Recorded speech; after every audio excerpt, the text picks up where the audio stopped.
大家好，这视频开始英雄了，我是1.3。这期的话，我们来讲讲这个 T 到底是个什么样的一个职业啊？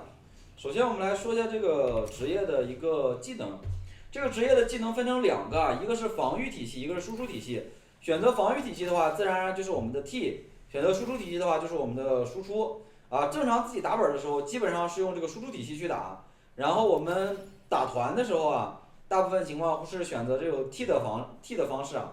首先我们来说一下这个第一个技能，第一个技能是这个猎魔斩击，这个就是一个造成一个伤害，然后并且会附加一个5秒的15%的净疗，所以战士在 PVP 的过程当中，不要小看战士没有伤害，战士有这个关键的净疗，这个净疗是非常关键的，而且它会打出一个衰败的一个印记，然后这个衰败印记还可以持续造成伤害，然后并且还可以增加这个黄昏终结技的一个。就是终结技能或者怒意猛击得到强化，然后这个它的这个技能的话，会有概率打断敌方啊。这个打断敌方我不知道，就说是到底是个怎么打断法，可能是就比如说别人在位移或者是什么样，反正是没8体的状态情况下，然后给敌方直接打一个硬直，有可能是这种啊。然后那个释放施法后，若自身未处于力量真空状态。这3秒内技能变成王庭号令，就这个技能它使用了之后就会变成另一个技能，就王庭号令这个技能，然后就是这个技能，这个技能的话就是发出令人这个惊人的怒吼，然后对敌人造成一个伤害，并且降低6秒的移动能力，然后随后召唤一个巨人虚影猛砸地面，然后进入这个力量真空状态，力量真空期间无法使用王庭号令。这个技能的话怎么说呢？就是我们给大家看一下猎魔斩击，我们这边没带，我们带一下这个技能，给大家看一下这个技能大概什么意思。就是比如说我们先开了猎魔斩击之后，然后我们这时候技能就切换成王庭号令了，然后再使用王庭号令，啊，这个我摁慢了，我们重新来一下，使用猎魔斩击，然后王庭号令，然后这时候的话敌人就会受到一个减速，这个技能的范围其实还蛮大的，我们可以这样看一下。比较远的距离啊，然后直接王庭号令就可以飞过来，然后开力量真空状态没有结束，等一下我们力量真空状态上面结束一下，这个 debuff 也需要结束之后我们才能开启这个2阶段。看一下我们特别远的这个飞的距离啊，从这个距离能飞过去，然后立马开吼，这样的话就可以快速近身，然后造成一个减速。一般情况下的连招就是我们先开猎魔斩击。落位，然后王庭怒吼，然后立马开这个末日旋风，就大风车，然后造成一轮伤害。然后我们讲到这个技能的话，我们就顺带讲一下这个大风车。大风车的话就是一个持续造成伤害的一个技能，然后它可以每0.4秒去造成一次1368点的物理伤害，并持续5秒，然后并且可以将怪物拖拽至自己身旁，就是可以拉怪。然后并且降低25%移动能力，这个可以跟这个王庭怒吼进行一个叠加，然后让敌人减少50%的移动能力。然后施法师每1秒会获得一个黄昏印记，黄昏印记可以终结，可以提升这个强化的这个终结技能。然后这个释放这个技能的时候，我们会获得一个霸体，然后持续施法时间可以移动，然后施法1秒后可以释放其他连招进行打断，然后返还部分冷却。然后若自身处于防御状态，将打击怪物变成一个8秒嘲讽，这个就是说是我们拉怪的一个技能啊，就是这个嘲讽效果就是拉怪的，然后我们只要开了这个王庭斩击，然后再加上日暮旋风，我们就可以瞬间形成拉怪，大概的连招啊就是这样，无论是 PVP 还是 PVE， 基本上都是这一套，跳过来然后开这个暮日旋风，然后配合上王庭号令，打一个长时间的减速以及净疗，然后我们再看另一个技能啊，然后这个第2个技能是这个。怒意猛击，这个技能类似瑞文的 Q， 就瑞文的3段 Q， 它就是一个平 A 加这个就是说是输出的一个就是平 A 加输出的一个伤害，然后我们可以消耗这个黄昏印记，然后使这个伤害变高。那我们这个连招大概是怎么样呢？就是先开猎魔斩击，然后王庭，然后吼，然后转圈，然后转圈完了之后，我们这时候有这个层数。然后开这个斩击1，这我没有带这个技能，我调一下，我带一下那个技能。怒意斩击我们放到2，我们重新给大家看一下啊。等一下冷却，就是我们先开黎明铠甲，然后猎魔斩击，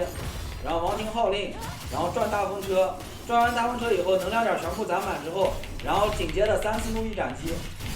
这个就是基本上这个就是基础的连招，最基础的一套连招了。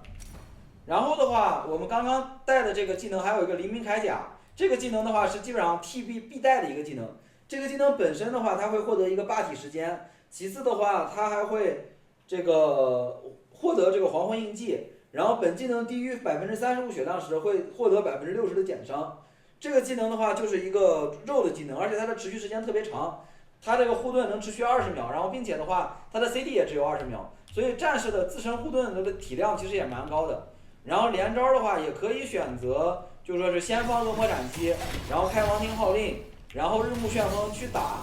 打完日暮旋风之后，我们开这个黎明铠甲获得霸体，然后立马接这个3次的怒力斩击，然后这也是一套连招，啊，这是另一套连招。然后我们进阶的一些其他玩法，比如说我们开一些别的技能，我们给大家看一下，就是个荣耀之斩，然后还有这个巨剑斩击，以及这个暮色连斩，然后还有这个黄昏已至，我们给大家分别说一下。首先是这个荣耀之斩，这个技能的话就是将前方敌人拖拽至自己身前，然后并且是2秒的滞留，滞色，这个就是就是移动力急速衰减，然后这个随后劈下周身造成一个伤害，有100%的概率施加2秒的禁锢，就是把敌人拉过来，然后再附加一个禁锢，然后并且造成一个减疗。这个技能的话，其实是在 PVP 里面会更好用一点。它跟这个日暮旋风可以2选1，也可以都带啊。然后这个技能的话，我给大家看一下，荣耀之斩的这个技能就是，它就是一个拉，然后进行一个，这个技能施法距离特别远，这个技能的平替就基本上是可以平替这个猎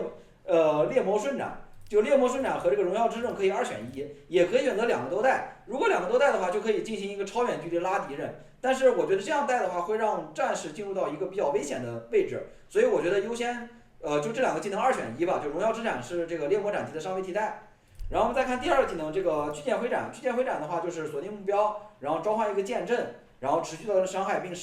获得这个黄昏印记。若自身处于攻击状态，会附加一个6秒的栓败。这个技能主要是输出去带的，就如果你选择打输出这个职业去带的，然后打近战如果打这个就说 T 的话，这个技能的一般是不会带。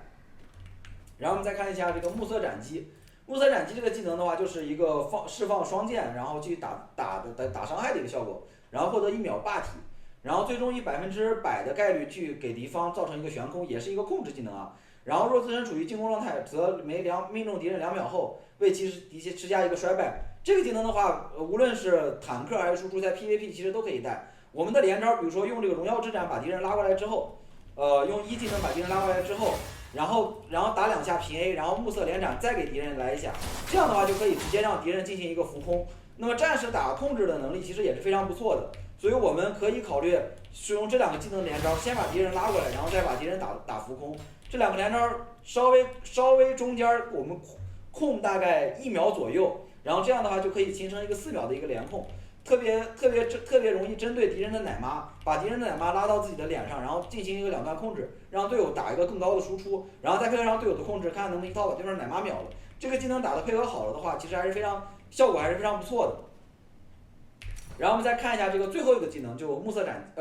昏已至。黄昏已至的话就是一个伤害技能，然后增加一个减疗。这个技能的话，也可以选择替代这个黎明铠甲。比如说我们现在带的这套技能，我们把这个巨剑斩击下了，然后我们去带一个黎明铠甲，然后这个套技能的话，就是基本上一个非常完备的一个 PVP 技能了。比如说我们黎明铠甲起手，然后荣耀之刃把敌人拉过来，然后暮色斩击把敌人敲飞，然后开黄昏已至给敌人净疗，然后这样的话就一套连招基本上把对方秒了。然后在满层数的情况下，我们可以去开我们的这个壁垒坚守的这个大招，然后让敌人在我们的区域里面会受到一个滞留，并且造成一个巨额伤害。然后我们顺带讲一下这个守护壁垒这个技能的话，就是说自身获得护盾，然后并且给队友获得护盾，然后并且蓄力释放获得一个霸体，结束之后造成伤害。此护盾然后受到自己最大生命的加成，然后每消耗一个黄昏印记，护盾量提升25%。如果我们比如说用我这套技能打，就是首先拉过来，然后开这个技能，然后再打，然后跑黄昏隐士，然后这样的话我们放一个满额的这个尖盾壁垒的大招，然后这样的我们的护盾量是非常高的，而且给队友家的护盾也非常多，然后并且还可以把敌人拉到我们的队伍中心去打。这套连招的配置是非常不错的，打 PVP 和 PVE 都可以用。然后如果你是打 PVE 的话，我们就只需要把这个把这个荣耀之证换成猎魔斩击就可以了，基本上没有什么太大区别。然后目前我觉得这套技能是就大概如果打 PVE 的话，就大概是这一套；如果打 PVP 的话，我们就把这个猎魔斩击换成荣耀之斩啊，基本上是可以这样的。然后日暮旋风的话，我觉得也可以选择带。日暮旋风的话，就是你如果打 PVE， 就是这一套，就是荣耀之斩、日暮旋风，然后黄昏已至和黎明铠甲这一套就可以。然后如果你打 PVP 的话，这个日暮旋风也可以这样带，就是你可以2选1，你可以选择带这个黄昏已至或者是日暮旋风，因为日暮旋风跟黄昏已至的技能效果是比较冲突的。我们这边暮色连斩是优先在 PVP 里面去选择带的，就是荣耀斩击加暮色连斩的双连，然后再配上日暮旋风的一个持续掉血和伤害以及净疗，然后再配合上坚壁的一个护盾加持，这样也是完全可以带的。然后这个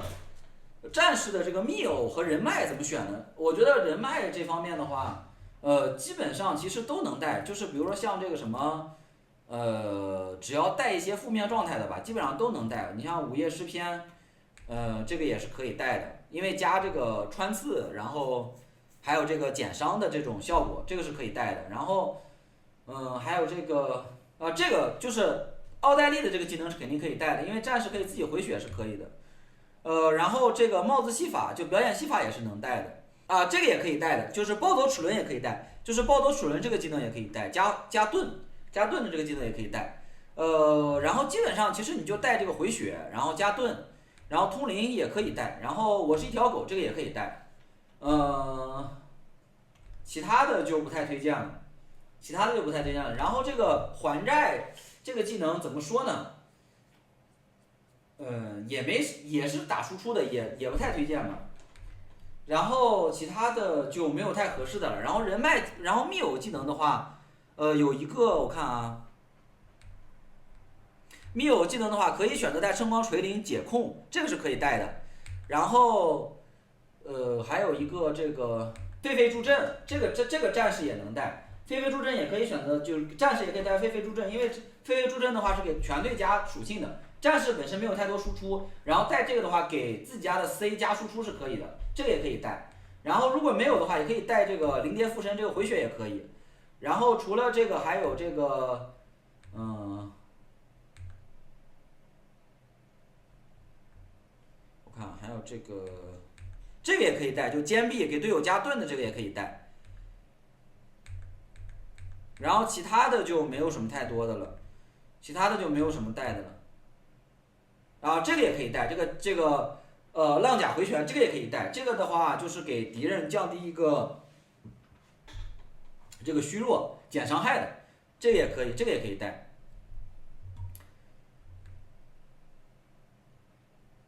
其他的就是小丑的话是打 PVE 的时候可以带，大团本也可以带。然后那个打这个 PVE 就算了，打装啥的就算了，没有啥太大用处。然后密偶和人脉大概就是这样。然后战士这个职业的话，我们还有另外一个选择，就是输出。输出的话怎么说呢？就是它主要的区别在于一些技能的不一样。你像比如说我们这个白银息剑这个技能，对吧？包括这个凋零之刃这个技能，这些都是可以通过这个转换去换的。然后输出的话，本身其实无论怎么样去调啊，就是战士的这个输出模式啊，无论怎么样去调，其实它的伤害啊和它的输出能力其实都很一般。就是我试过战士的这个秒伤啊，秒伤的体量完全不够，就是它看起来伤害很多，但实际上这个秒伤体量是完全不够的。所以说战士我个人不太推荐大家去在 PVP 或者 PVE 的本里面去打这个输出，尽量是在个人剧情线里面去玩一玩就可以了。所以战士的话，尽量还是去打 P， 不要太考虑输出。如果说将来以后在这个战士的高序列状态下，我觉得是有可能打输出的，因为战士的高序列，怎么讲？就战士的高序列，战士的高序列是有这个输出能力的，因为在这个原著小说里面，这个战士的高序列其实强度是非常高的，只是说对于我们就是现在的这个版本或者是目前的低序列来说，战士更偏向于肉一点。那么未来以后战士有没有可能就说是 T 和输出都能打？我觉得也是有机会的，只是说这个未来以后看这个官方怎么去调这个技能的一个效果。你像比如说战士他打这个输出的时候，他的这个日暮旋风基本上可以做到这个基本上可以做到这个来回去转，而且 CD 的间隔其实是比较短的，而且自身也有解封和霸体，输出能力其实也是有的，只是说相比较于其他的输出职业来说，输出的效果会更差一点，它的 T 的属性会更高一点，所以还是更推荐主要以 T 为主。然后这个就是战士的一个全部介绍了。然后下一期的话，我会给大家去做这个学徒，然后如果想看的话，也可以给西瓜点个关注啊。这期视频到这样了，感谢大家支持啊。